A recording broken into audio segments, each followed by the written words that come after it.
Bonjour à tous. Dans cette vidéo, je vais vous expliquer comment calculer une proportion.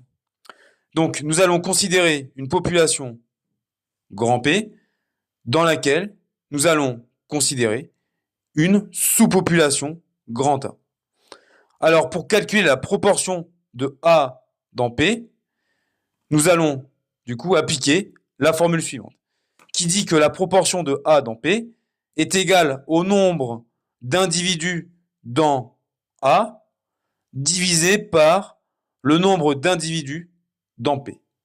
Donc la proportion de A dans P, c'est l'effectif de A divisé par l'effectif de P. Donc ici, dans notre exercice, nous avons une classe de 30 élèves, dans laquelle il y a 21 externes. La question, c'est quelle est la proportion d'externes dans cette classe? Donc déjà, la première chose à faire, c'est d'identifier la population A et la population P. Donc la population P, d'accord, la grande population, entre guillemets, ben, c'est toute la classe. Et la sous-population A, ici, ça va être les externes. Donc nous allons calculer la proportion d'externes dans cette classe. Donc allons-y. Donc NA sur NP. Donc NA, c'est le nombre d'externes, c'est-à-dire 21, divisé par NP, c'est-à-dire le nombre total d'élèves dans la classe, donc 30. Donc, voilà la proportion d'externes dans cette classe.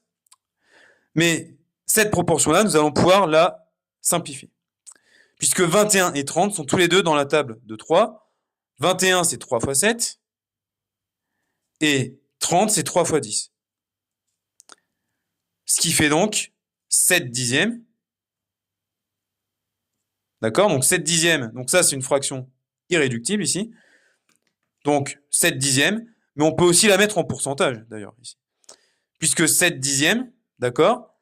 7 dixièmes, c'est égal à 70 centièmes. On fait x10 et x10. Donc en fait, la proportion d'externes en pourcentage, ici, c'est 70%. Alors si on vous demande juste la proportion d'externes, 7 dixièmes, c'est largement suffisant. Mais si on vous demande le pourcentage, il faut donc aller jusqu'à la fin, c'est-à-dire 70%. Voilà pour cette petite vidéo, j'espère qu'elle vous aura aidé.